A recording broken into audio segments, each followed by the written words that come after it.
Chris, thanks so much for joining me today on the Financial Planner Live podcast, all the way from Dubai.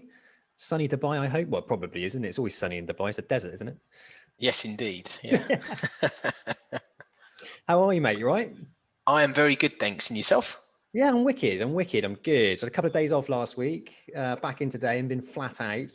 But yeah, lovely, mate. Everyone's sort of coming out now in the UK. So I live in central Bristol. I don't know if you've ever been to Bristol, but just down there on the waterfront, and it's becoming alive now. So everyone's coming out, getting on the sesh. So yeah, getting a bit crazy in central Bristol. Yeah, I bet. As all parts of the UK seem, it kind of COVID doesn't exist in a lot of these beer gardens, it looks like. No, exactly. No, they're all having a good time though, so that's the main thing. Good. Right. So, Chris, yeah, thank you so much for joining me today. You know, I'm always keen to get people on who have gone to the offshore market as a financial planner and made it become a success, because you do hear about all the horror stories, people going out there and coming back with less money than they went out there on. Yeah, it's always great to get somebody on who's been a success out in the offshore market. And you're now managing partner at Hoxton Capital Management. So we'll talk a little bit about your company, what you're doing now, your sort of journey really in the offshore market, and how you got into financial planning, because it's not the traditional route. Great. So first off, what I always like to do is ask somebody, the first question is, you know, how did you actually become a financial planner? How did you get into the profession?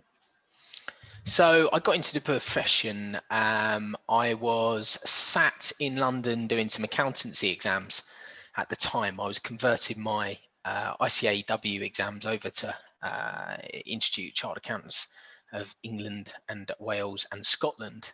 Yeah, it was. I remember sitting in the exam, and my friend had reached out to me. So I went to school with a chap called James Green. His dad is Nigel Green, and his dad owns the De Vere Group, and set it up from scratch. And he approached me and asked me if I wanted to come out and work with him in Abu Dhabi. It was completely off the cuff. I'd always known Nigel and James since I was kind of 13, and it was kind of 24. So it was I'd known him a while, and I'd known that they'd done very well, and they'd had great success.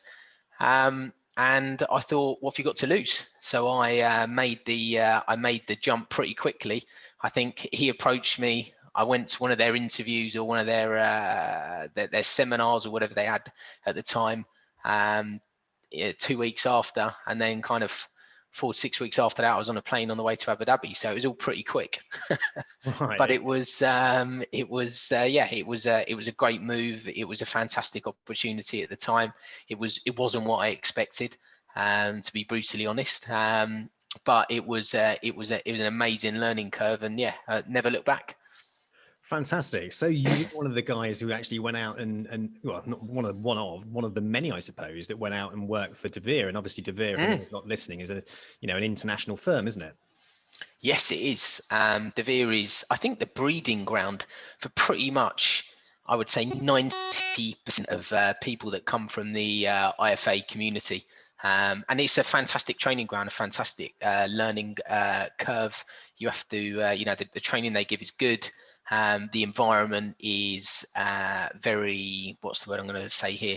It makes you grow up pretty quick, and it sorts the men from the boys, I would say. Right. Okay. But yeah, it's not for the faint-hearted, that's for sure.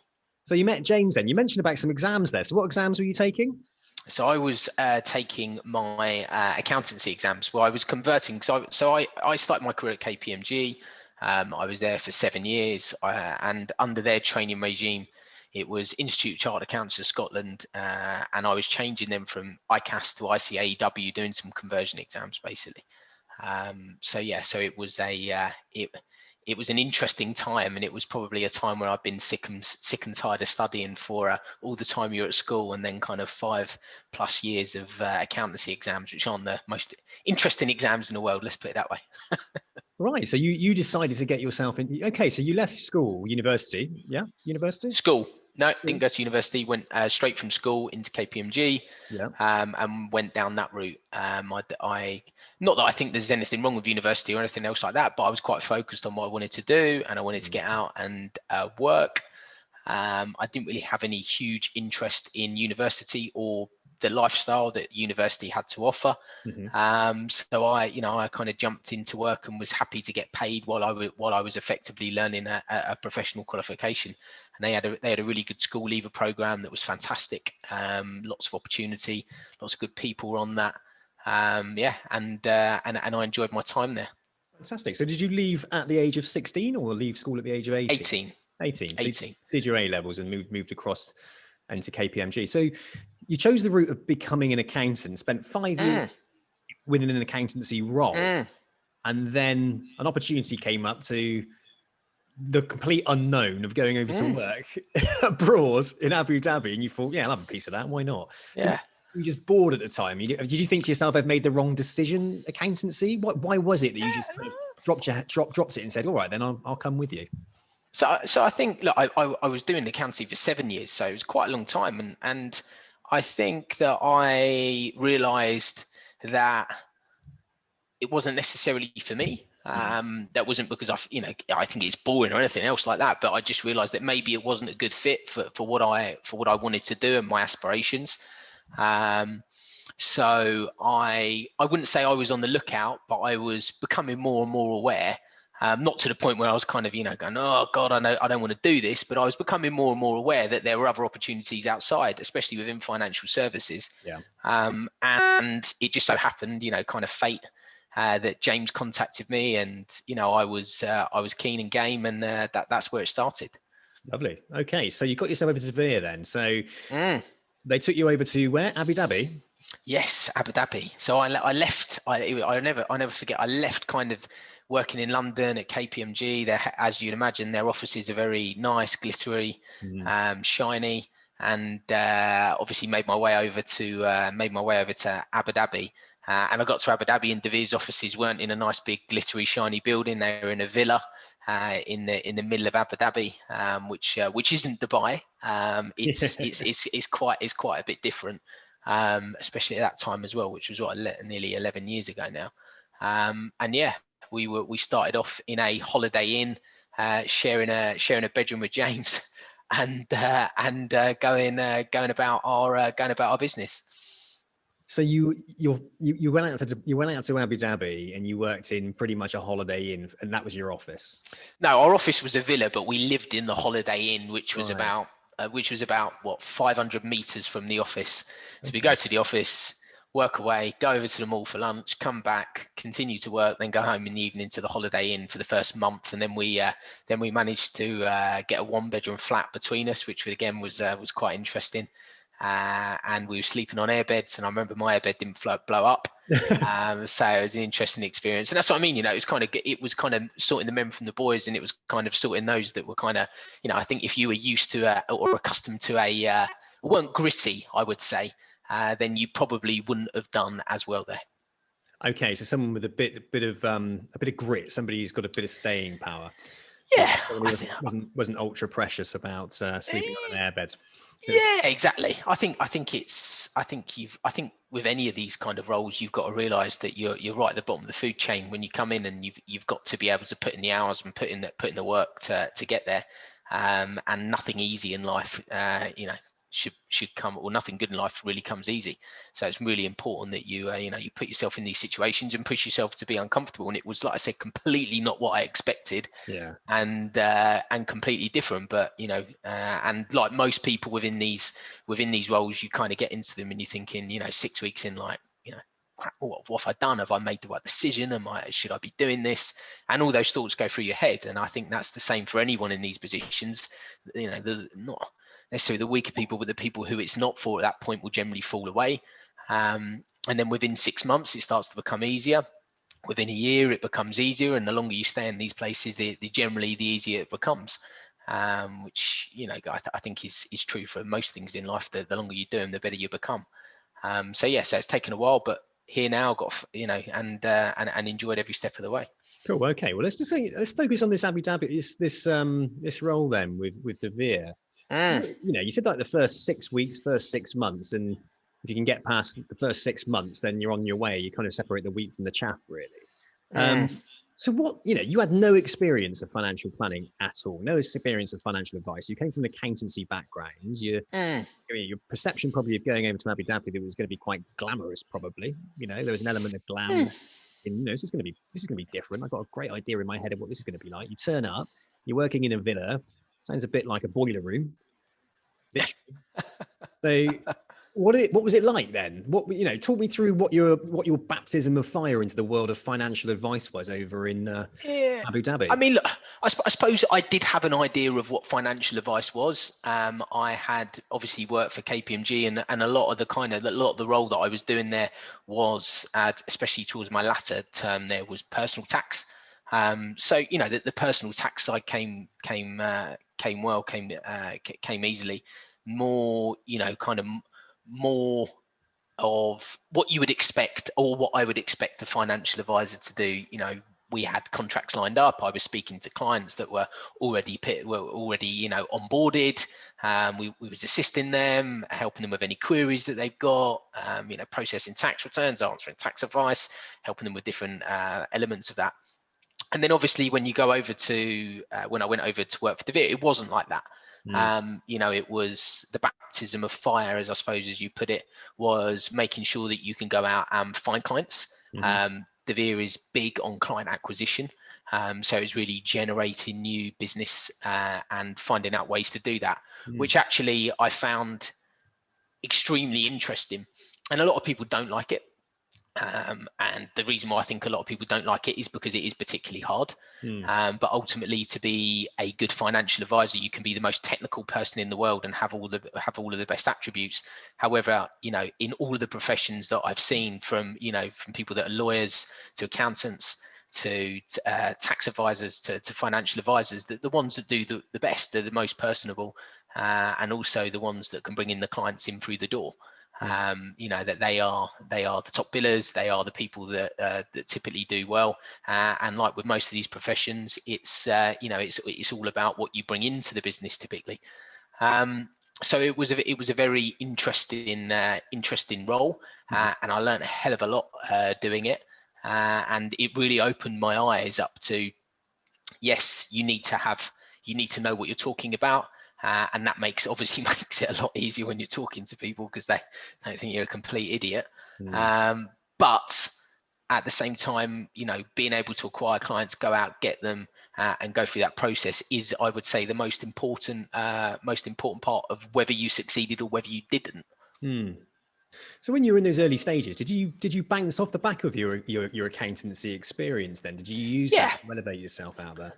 I've obviously got a very good understanding of UK tax and how that impacts people from a pensions perspective, from a personal tax perspective, that a lot of people wouldn't have had. And obviously, I think with most things tax related, as long as you've got a broad understanding of the main concepts, it's relatively transferable across different jurisdictions. You just got to learn the rules in those jurisdictions.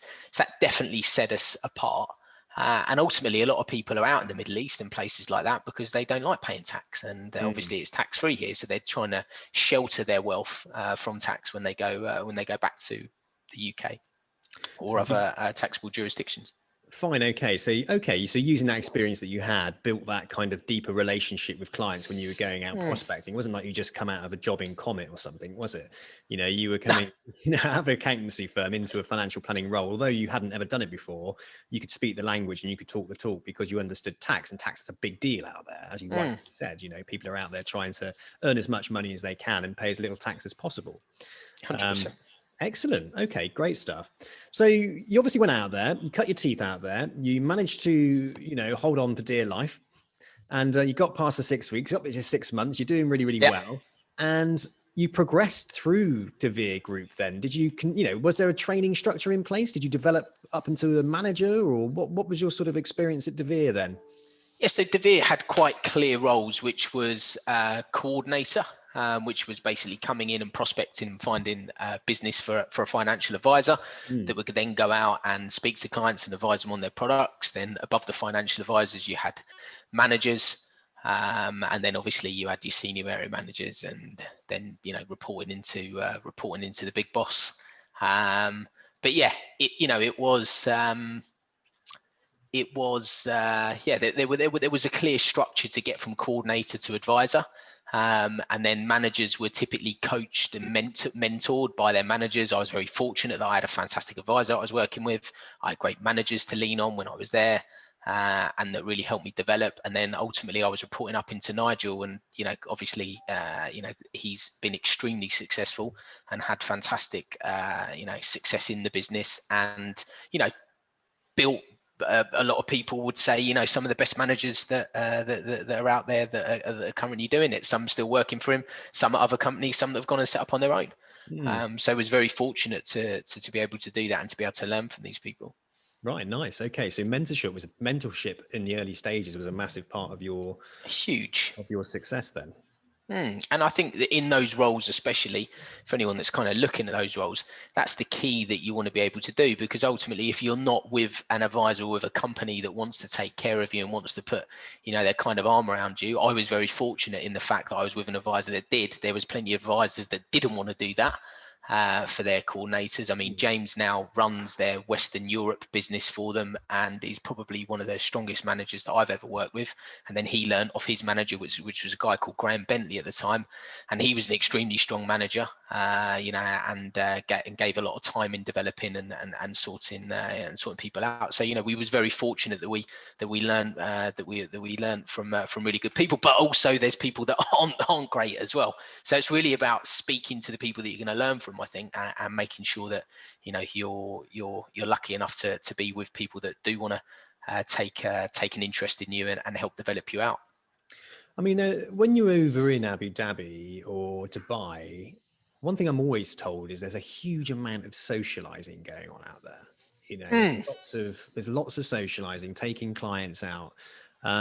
And some people I know, I've got a friend in Abu Dhabi at the moment, and he just seems like he's flat out party all the time. He's on boats and all this sort of stuff. There's a lot of boozing going on, even though it's a Muslim country, isn't it? There's lots of drinking still goes on and all of that kind of thing. Do you find, did you get involved in that in the early stages, or did you think, Christ, I'm not getting involved in that because I'm going to spend all my money and just not make a success of this? Yeah, I mean, I'm not going to lie. I was 24, 25 years old. I mean, going out when you're that age is a big part of what you want to do. I was fortunate enough that I was able to go out and mix and part and do good things with my friends, but I was also fairly tuned in. I couldn't do it all day, every day. My career was a big focus, and that's what I wanted to do. And I was also gifted with 2 young children. So I've been out here. I joined in the August. I went and I found out that I was having twins when I was in the February of the following year. So that was kind of quite a big wake up call, and going out partying every day of the week, I think it becomes untenable. And my lovely wife would have no doubt reined me in as well, who's also, I've been very lucky to have someone who's been ultra supportive with me, because I know there's a lot of people that aren't necessarily. And yeah, she's been a massive driving factor, and also grounding person to always bring me back into check. I'm the boss at work, but she's the boss in the house. So yeah. Oh, fair play. Yeah. Well, nothing's more grounding than getting kids, I can tell you. I'm exactly the same. Yeah. But how old were you when you had your first then? So I was 25 when I had twins, and I was coordinating out here. So it's it's funny when you see people come through and they're talking to me about it's tough when you come out, and you might not get paid a lot of money at these companies because a lot of them operate on a percentage of the fees that you generate only. I remember going to the Waitrose and everything, and worrying if I couldn't afford to buy the milk and the nappies for my children, let alone going out partying all the time and worrying about that. So it does definitely bring you into focus, and you don't lose sight on what's important ultimately.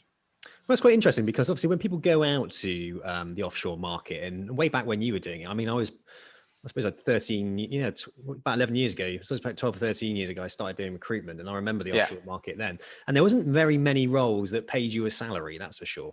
No. It was always commission based. So you had to get out there and you had to get stuck in pretty damn quickly. You might be lucky to get a couple of, your air ticket, your plane tickets paid for, or your first month's rent paid for, or something like that. Yeah. It really was kind of, if you think you're worth it, get out here and try and make some money, because here's a pay slip of the guy who's earning 300 grand a year or 400 grand a year tax free. Do you reckon you want a piece of that? And was it a very similar sort of setup for you then when you went out there? So you went out there without any that was it. financial support? That was it. Yeah. And I mean, I think if you'd have told me that I'd be having children what's it, a year pretty much into my journey, or slightly less than a year into my journey there, then I probably wouldn't have gone. But ultimately at the time I was 24, 25. I knew I had good qualifications. I knew that if I ever needed to come home, I could, and I could earn a good job role. So it didn't really bother me in that aspect. It's obviously always worrying, because you go from earning a salary to not earning a salary. It's always an issue. But as one of my friends said, everyone's on a contract. Some people just think it's for life, but ultimately I think COVID's taught us this. It's not in a lot of these places. So it was a good learning curve, and it definitely makes you work harder, I would say, or for some people anyway. Yeah, no, absolutely. So you're obviously an accountant. You're an accountant in the UK, so you're probably earning an all right salary, weren't you, in the UK? Yeah, I was earning very well for someone who was 24, 25. I earn decent money. Yeah. And to knock that on the head and go and do something else was a risk, but I thought it was a worthwhile risk, as I think you've got to look at most things and see, assess the risk, assess the likelihood of you being able to succeed in doing what you're doing. What's the worst case that can happen? Well, worst case is I come back with my tail in between my legs. I have to live at home for a few months while I get myself back on my feet again, and then I go again. It wasn't a big risk. So I was comfortable with that. So risk versus reward then. Let's talk about that then. So what were your expectations about the reward? What did you envision the reward to be within your first year, for example? I kind of use the word break even, I suppose. If I had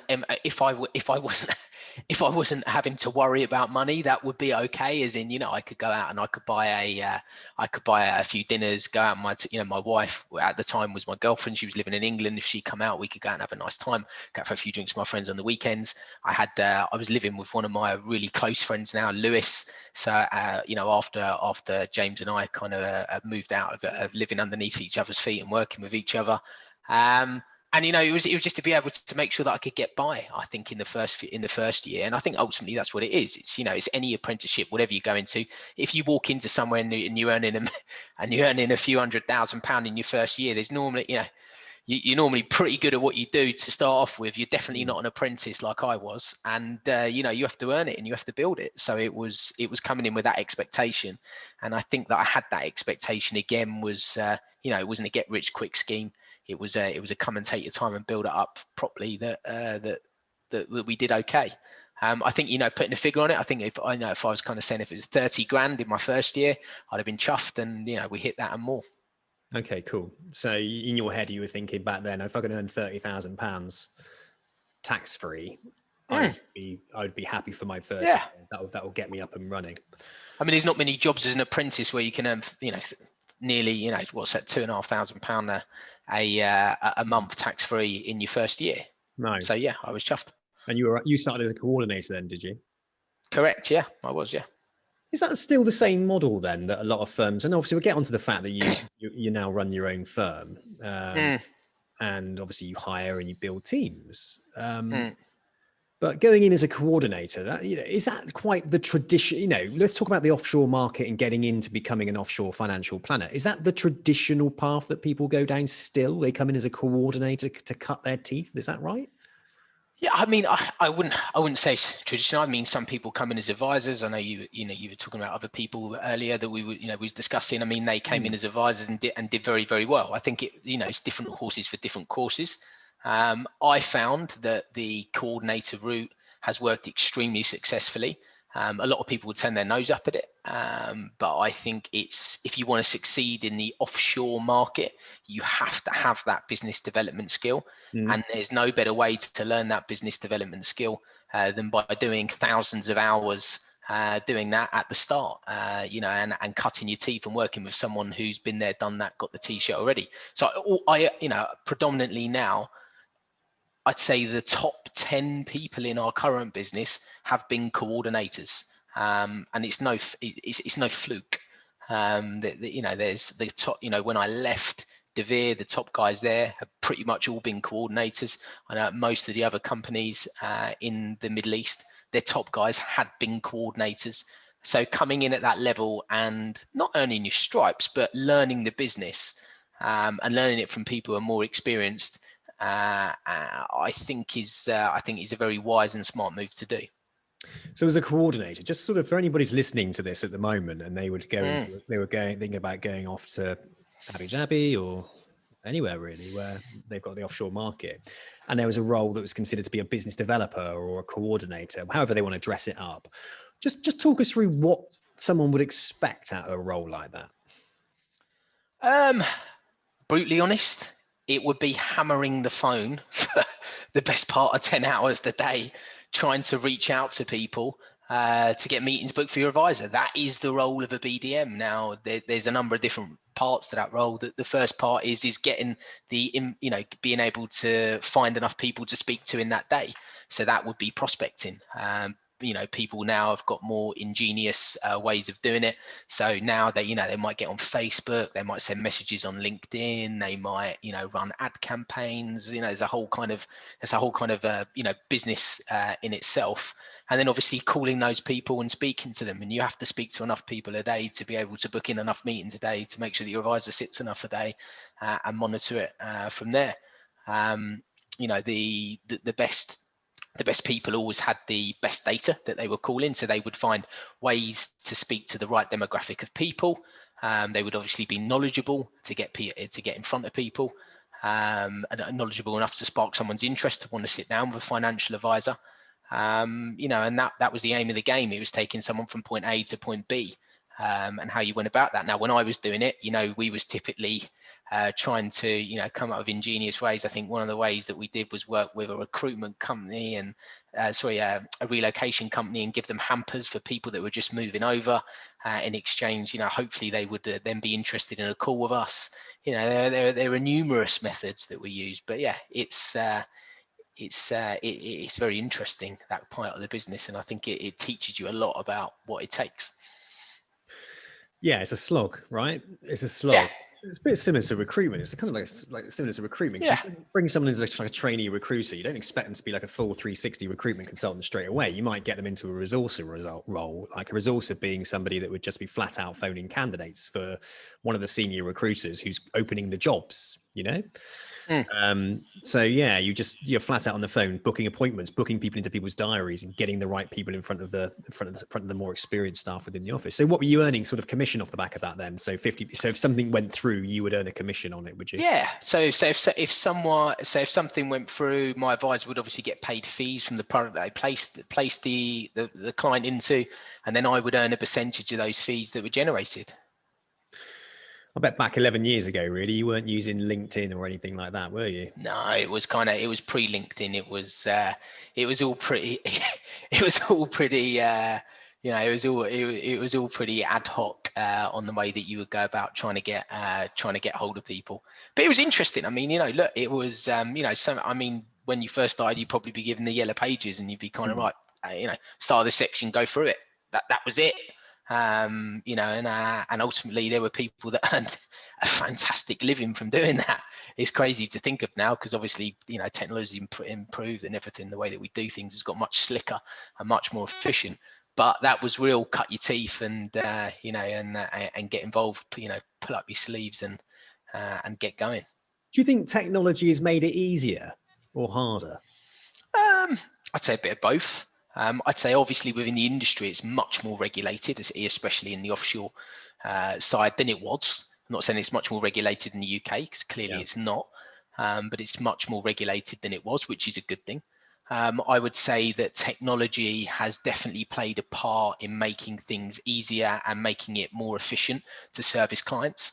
I would say technology has helped businesses enable to provide the ongoing client service that maybe they couldn't previously.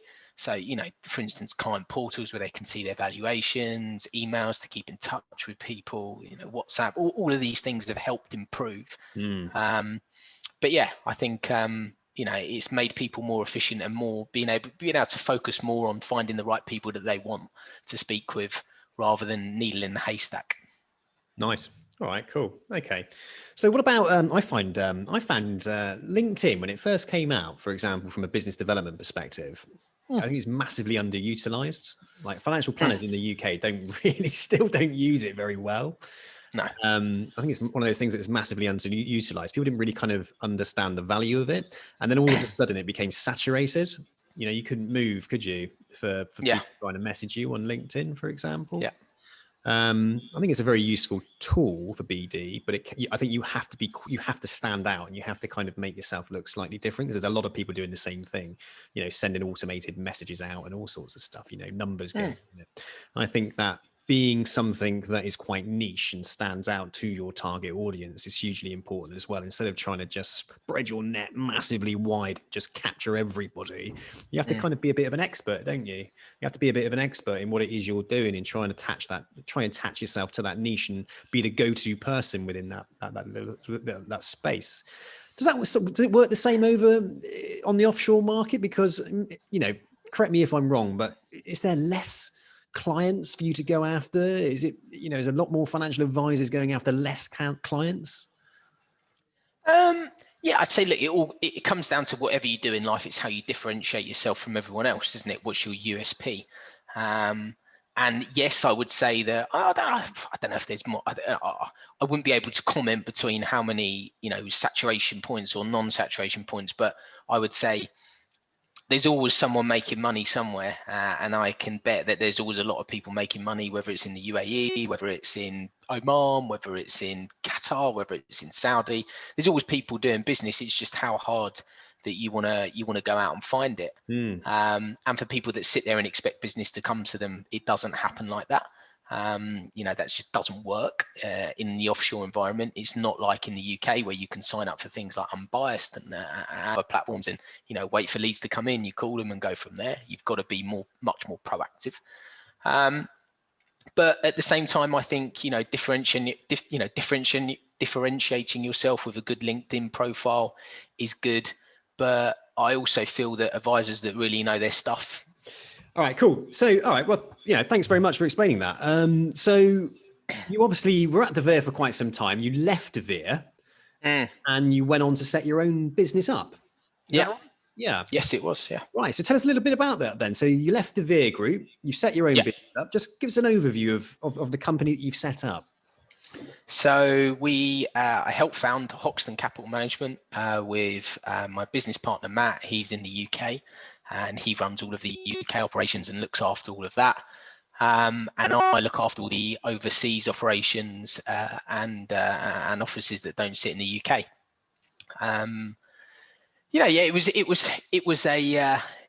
It was an interesting point, on why we set it up and how we went about it. We both decided, Matt was quite entrepreneurial himself. He'd set up a business. I've always been interested in setting up a business. And we went out and did it basically. And, we started off. So basically started off the kind of role from my kitchen table with my PA at the time, who was Christine. I had my two coordinators working with me at the time join as well straight away, and they've been they're still with us, which is absolutely fantastic. One of them's gone on to be a very successful advisor as well. The other one's still working with me as my coordinator, and he's probably, I would say, I'm biased, but I would say he's probably the best coordinator, I would say, in the offshore industry. And then Matt started off in the UK, and we built the business, and we went from, was it 5 people initially to over 200 today. Wow. Which is great growth. It's been measured growth, but yeah, it's been quite a journey, and it was 3 years a few weeks ago. But it feels much longer. It feels like we've been doing it for a while. But my wife says the opposite. She says it feels like you've hardly been doing it for that long at all. So, it's, I suppose we're on the business, working in the business all day, every day, and we love what we do. And it's been fantastic so far. So that's Matt then, did you say? Matt Dean, yeah. So Matt Dean's your business partner, yeah? You set it up together? Yes, we started it together in the UK, yeah. All right, fantastic. Oh, so did you go back to the UK then, or did you stay out in the I offshore? stayed out here. So I stayed out here, and basically had an office in Abu Dhabi. Yeah. And he opened up a office in London, we had like a meeting room in London, and then most of the back office was done from our offices in Watford. Okay, well, talk me through that then. How come you set up an office in London and an office in Abu Dhabi? The reason being is that we decided that actually most of our clients were British. So we was focusing predominantly on the British expatriate market. We realized that most of the people that we were looking after would want to move back to the UK at some point. So we thought it would be good to have an office there. We also thought that the UK market was a good market to be in. That we, predominantly deal with pensions, ISAs, general investment accounts, these kind of things. So, great to be in that business as well in the UK. And obviously we've got a lot of experience in the offshore market, and that's, that tied in very nicely. Lovely. Well, I suppose as well, lots of people will go out to different countries to, as part of their jobs to earn money. It doesn't mean they're going to stay out there and live there, is it? If they've come from the UK and they go to Abu Dhabi, they might spend 10 years over there, earn some really good money and want to go back home. And I suppose traditionally a financial planner that was out over in the offshore market would essentially lose that client, I assume, if they were to go back to the UK, and then they might see a UK advisor and they might not be making any money anymore from that client. Exactly. I mean, look, that whole kind of being able to look after clients wherever they are, and obviously, look, the offshore market, as you and I both know, was quite was predominantly upfronts, commission or upfront fees that were paid on day one, and then there wasn't a lot of incentives to look after the client afterwards, much like it was in the 80s and 90s in the UK. That's why the offshore market had a bad reputation for quite a while, just because they weren't servicing the clients that they did policies for. But that's massively shifted. Over the past, I'd say 5 years or so, it's become much more of an assets under management play, which is like obviously more like the UK, US, Australia, Europe, these kind of places. And that reciprocal ongoing fee has become very important to us as a business. And ultimately to the advisors that we work with, and they spend a lot of time focusing on assets under management and building that up and putting a fee on it, and then to have to give that away not give it away, but not have the ability to be able to service it because you don't hold the qualifications or don't sit on the correct license was always a pain. Most of the clients would either retire to the UK or to Europe, and obviously at the time Europe was passported from the UK, you could use their permissions there. So, the UK was a nice natural fit, and it, was something that we saw would be an attractive proposition for our advisors. Obviously, if they're suitably qualified to be able to go back and be on that license as well, to continue providing a great service if their clients did move back and continue that advice for them. I love it. So you started your business basically from your kitchen table. Yes, it did. I'll send you a picture afterwards. Yeah, do. And then 3 years later, you've got 200 of you. Yes, indeed. So we've got half a floor of a building now. We've got quite a big office in the UK. We've got another two offices in the same building that we're in as well. So it's grown quite rapidly, which some people would say, that is very rapid growth. Mm-hmm. But we've been fortunate enough to grow the business in a way that we monitor and control absolutely everything. We set it up that way to be, we use technology, as you were saying previously, and the different tools to be able to monitor what areas of business were doing well, what wasn't doing so well, and focus on those areas that have been doing well. So out of those 200 staff members, are they employed? Are they self-employed? Is it a mixture, or? It's a mixture. So we got 51 advisors and 50 coordinators. Then we've got a team of we've got a team marketing, we've got compliance, we've got administrators, we've got a development team. We've now got a mortgage team, we've got a property team. We've built out the business with revenue generating areas and areas to support the revenue generating areas. So obviously that needs a mix for both. So at what point then? So you're sat at your desk, right? Well, you're sat at your breakfast bar, or whatever you'd say, you were home, wherever. I've got this picture of you like sat up next to you on your breakfast bar, haven't you? Doing your probably not like that at all, actually, is it? At what point did you realise like this is kicking ass here? We're really going strong. Let's start hiring some more people to into the business because to go from 5 to 200 in 3 years is insane growth. That's like crazy growth. So, what was the journey? What was the tipping point that made you think, wow, we can really push forward here? I would say it was kind of after the first. So we started off in April and we got to the kind of end of December. We hadn't gone bang. We were still in business. We were, we had a handful of staff, then advisors, clients. But what we've been really good at doing was running it as a lean business. And by that, I don't mean, we didn't have, 20 PAs or whatever it was. It was lean, it was mean, it was keeping our costs focused. The business was obviously profitable. We've been cash flow positive since we started, which I'm extremely proud of. We've been profitable since we started. So, it was kind of, all right, we're onto something here. And then it was the next year, so in 2019, the year before the pandemic was our first full year, and it got to the end of the year then, and that was when it hit me that I can, not that I didn't think previously that it wouldn't do well, but I thought, do you know what, we've got the foundations of solid success here, and we can really build on this. And the key to that was hiring really good people at the start, and probably better people than we could have afforded, and better people than we probably deserved at that point, but people who took an active liking to what we were doing, and saw potential in the business, liked the way we did things, and wanted to be involved in it. And we've managed to retain those people, and they've themselves have recruited fantastic people, and that's how we've grown. Okay, so interesting then. So what, you obviously left De Vere. Were you kind of trying to create a business that was different from De Vere? Yeah and no. I think with any business, there's good things, there's bad things you like. Whatever company you're in, I'm sure there's people that work for us and they think they find really good things, and they don't find things they don't like. And if they did it themselves, there would be things they take and things they don't take. And that was the same. So I wouldn't say it was, we were striving to be massively different. We were trying to do this, we were trying to do that, but I think we just wanted to do things our own way, which was the key. And that's been our kind of thing that we say to our guys, is that it's very easy to concentrate on what everyone else is doing and try and rubbish this person and that person, but actually there's enough room for everyone. And what we want to try and do is create a really good industry that people want to join. And ultimately that was what our main driver was to make a good business that people would say, oh, I've heard of Hoxton, I think they're really good. And I'm hoping so far that we've kind of come along that way. And that's that's what we're trying to do. I'm not trying to say we're trying to be do-gooders or anything else like that.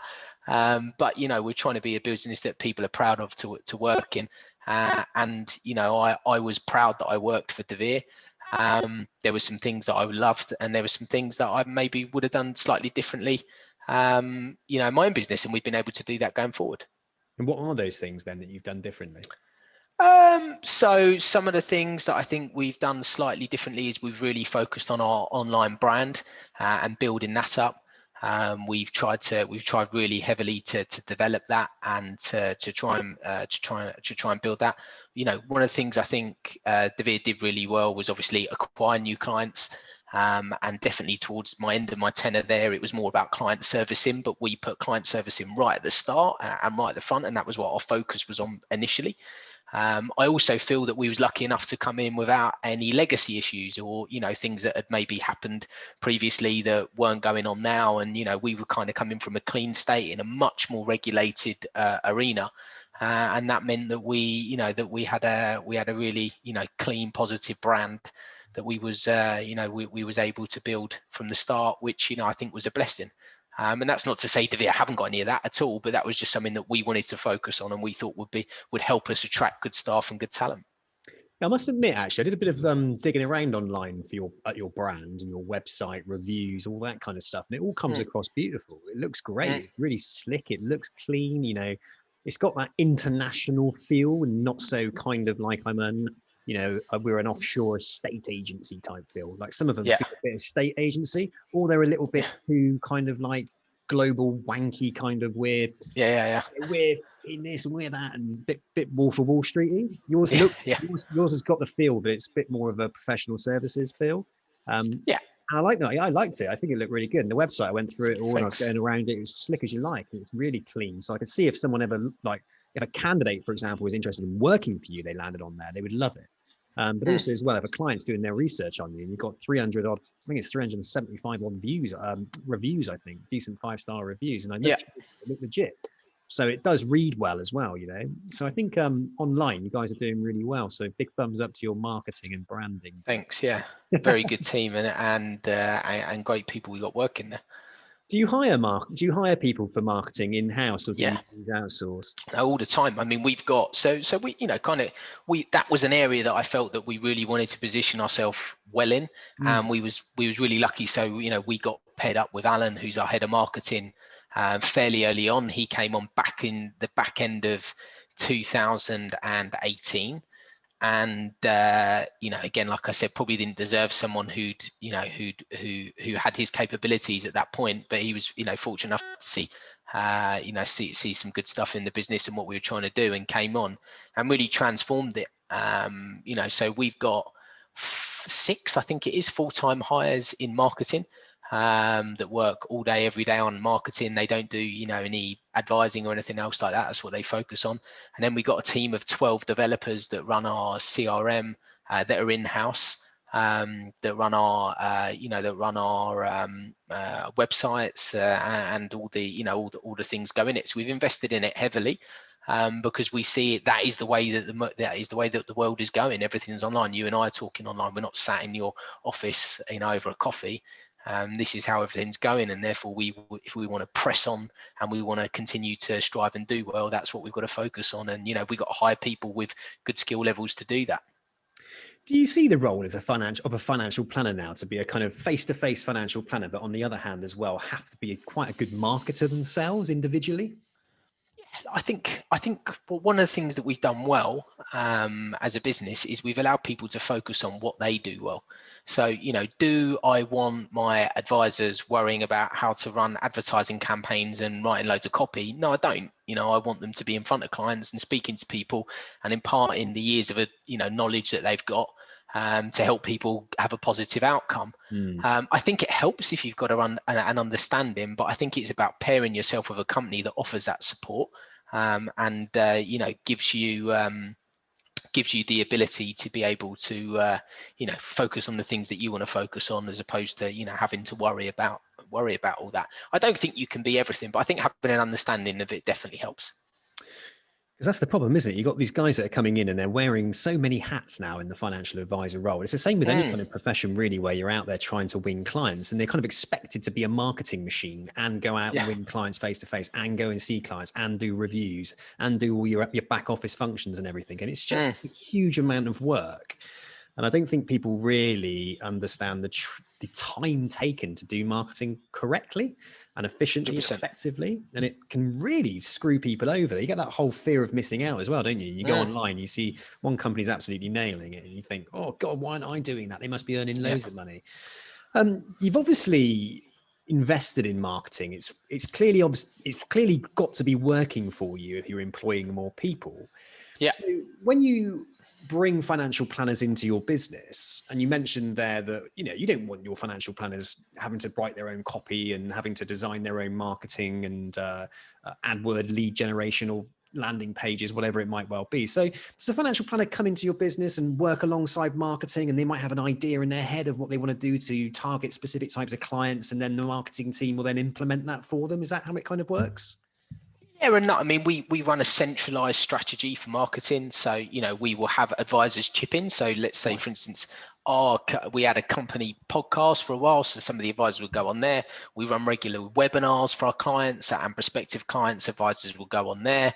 We might ask them to participate in a specific piece, so our PR girl might get an inquiry into someone from a publication on IHT planning. We might speak to an advisor and ask them for their bit on there. But it's all very structured, and rather than them coming to us and telling us what they will want, we will work with them to find out what we reckon clients need, and then we'll help people get their name out there and build their brand with it, but at the same time not having to build it up from scratch and work. I think if you can use economies of scale and work with each other to build it up, that works much better than everyone doing the same thing and competing against each other for the same space.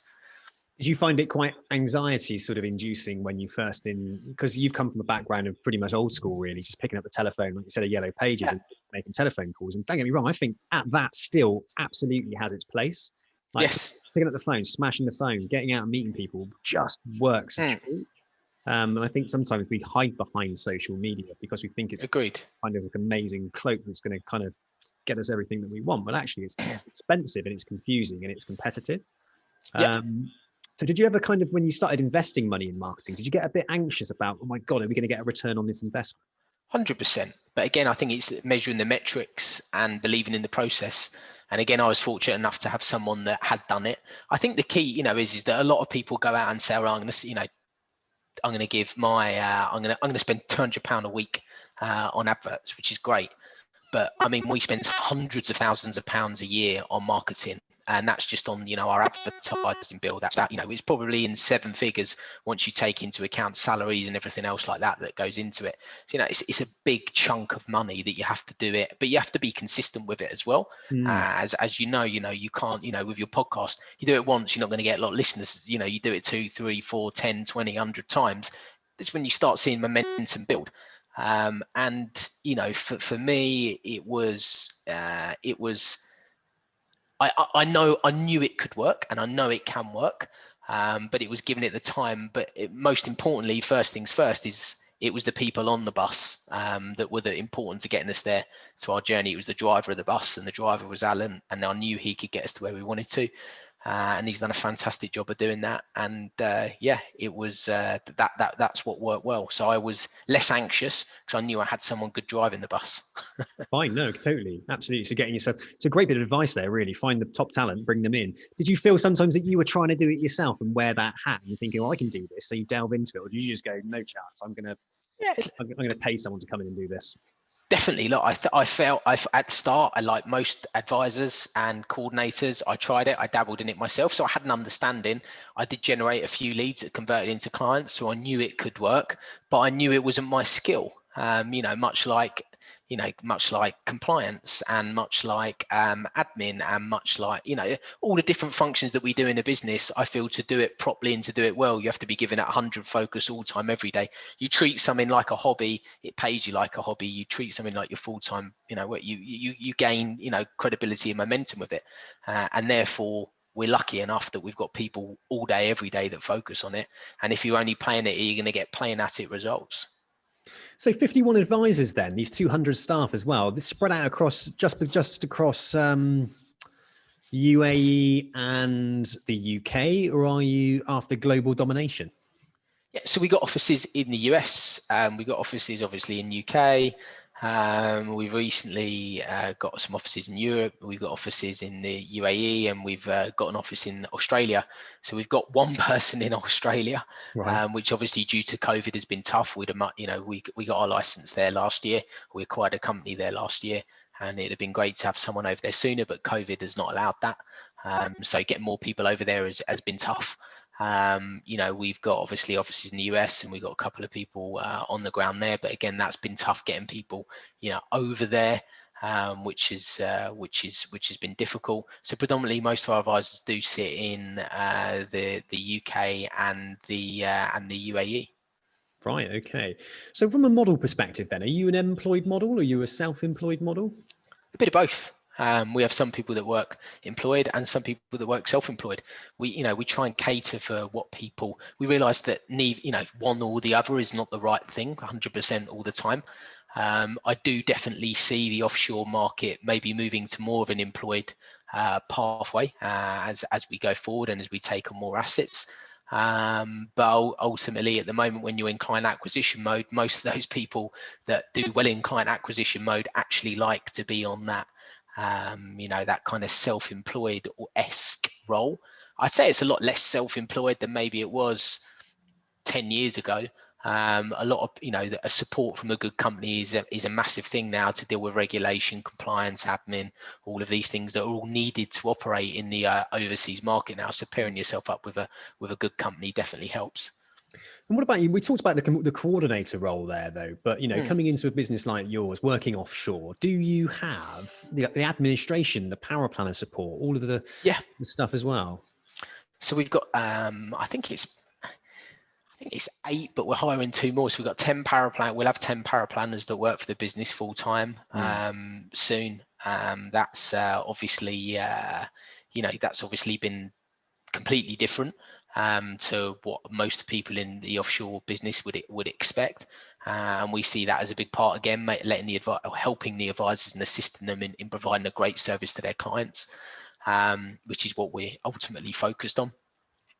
And then the administrators, have to be skilled and technical. It's no longer kind of, back of a fag packet financial advice, suitability reports, applications, illustrations, all of these things have to be done properly, have to be, pass compliance before they go through. And therefore you need, able and quality administrators. And we've been very, very lucky that we, I said my PA joined us, but she's an absolutely amazing lady, Christine. And, she's took that by the teeth, and she now runs that whole side of the business for us, which is dealing with hundreds of applications a year and thousands of clients now. So it's it's again, great people within the business has helped us get to that point. So let's talk about sort of assets under management then. So what have you generated so far as a business collectively in respect of your AUM? So we've got now got £500 million sterling of assets under management, which coming from kind of 30 when we first started has been fantastic. And again, that's been some of it's been brand new, obviously, and then some of it has been from acquiring advisors with existing books, which has obviously been great as well. And we are on a acquisition trail in terms of AUM. We're looking to acquire more AUM. We're looking to build AUM. We see that as a massive part of the business and key to longevity in the business on an ongoing basis. And is that sort of worldwide as well? Acquisitions on a worldwide basis, not just say from the UK? Yeah, acquisitions of books, acquisitions of quality advisors who will bring AUM in, building up that from taking people from our academy up to kind of financial advisors and bringing in business that way. We're trying to take it from all avenues. We're not going to focus on one over the other. But obviously a good way to build up AUM pretty quickly is to try to acquire businesses. And, I would say that's kind of step 2 of what we're going to look at and try and get more and try and do more of that going forward. 30 million to £500 million is wicked, isn't it? That's amazing. Yeah, it was good, but again, great team. We got fantastic advisors, fantastic support staff. You don't kind of get there from anything less. You have to have the fantastic support from the back office all the way through to the guys on the ground, bringing it in, and it's been great. It's been hard work, but everyone's done a fantastic job, and we're very pleased and proud of where we are. You mentioned the US market. So you've stepped over into the US market. What's your sort of view of the US market, and why did you set up over there? I feel it's a fantastic opportunity. I feel that the demographic of the US is extremely exciting. It's obviously, it's 350 million people that live there. It's the biggest market in the world. There's no it's no fluke that, I think it's something like 65% of the world's equity market sits in from the US. It's a place to do business, and it's very exciting from our point of view. We think it's a fantastic opportunity. We think people that go over there will do really well, especially if they, if they're looking to build a career. And people in the US understand financial advice. They're used to speaking to advisors. It's a wanted thing. It's obviously very high levels of regulation. People are looking to do and do right by their clients and do the right things. And it's a very mature market, which is exciting for us to be, try and be part of. What about like Asia then? Are you over in Asia? We don't have any offices in Asia at present. I mean, it is an area that we're going to look at in the future. We've obviously got the office in Australia. Asia is an interesting one because obviously there's parts of it that are very regulated and parts of it that aren't so regulated. So it's kind of picking and choosing the places that you would like to operate in.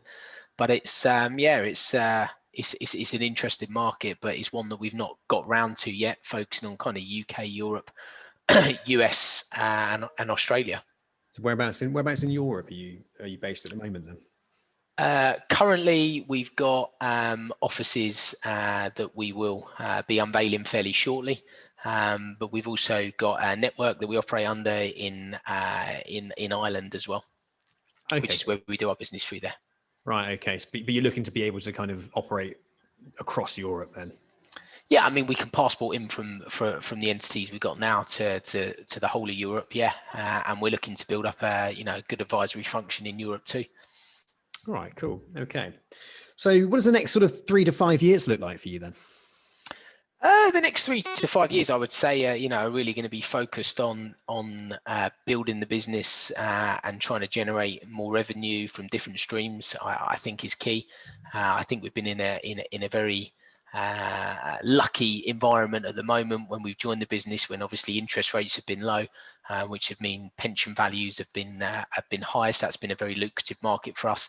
As interest rates will rise, no doubt, over the next 5 years, we need to make sure that we've got wide revenue streams and we're not relying on one function of the business. And that's why it's important again to build up good AUM.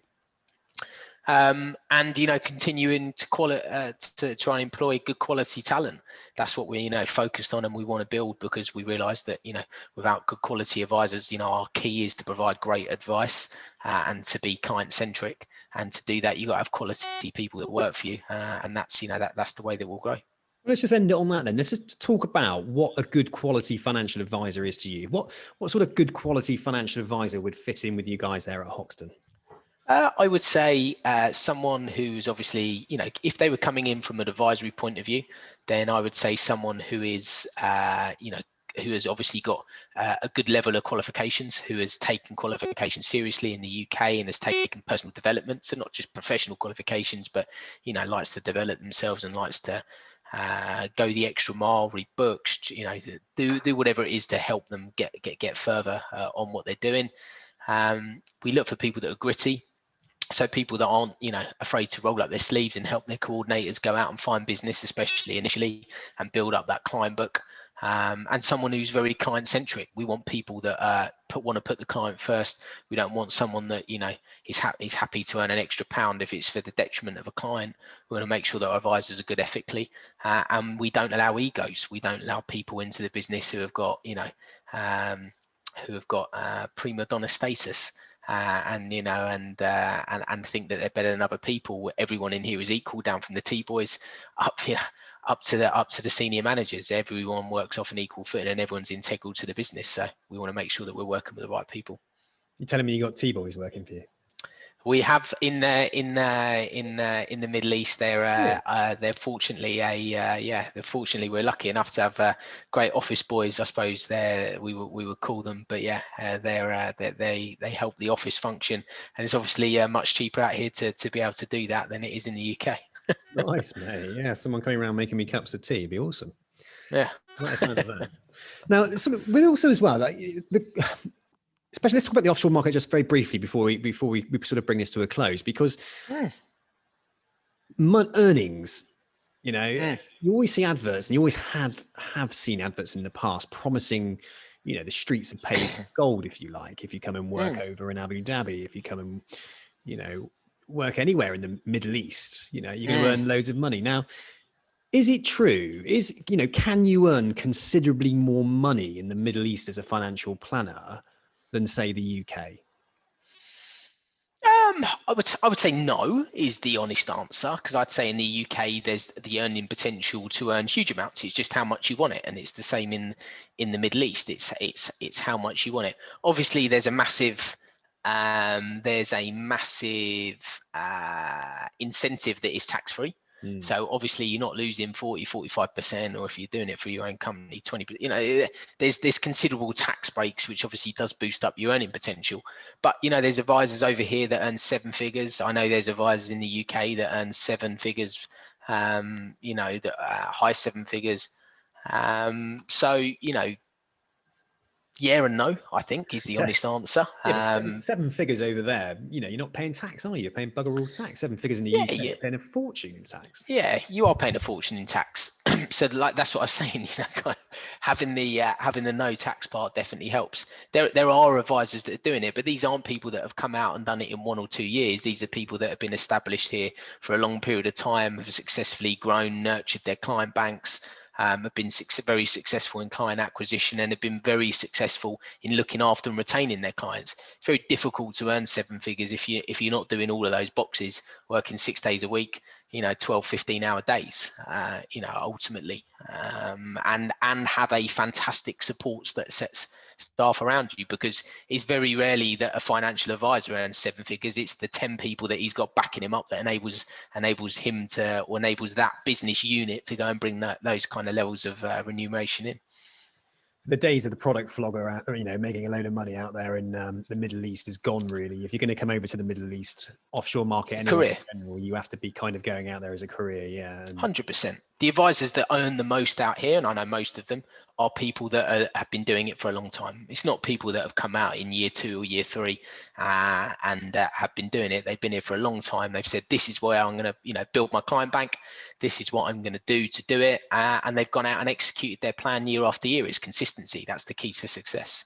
Fabulous. Listen, thank you so much for your time today. Thanks for sharing a bit about your journey and a little bit about Hoxton.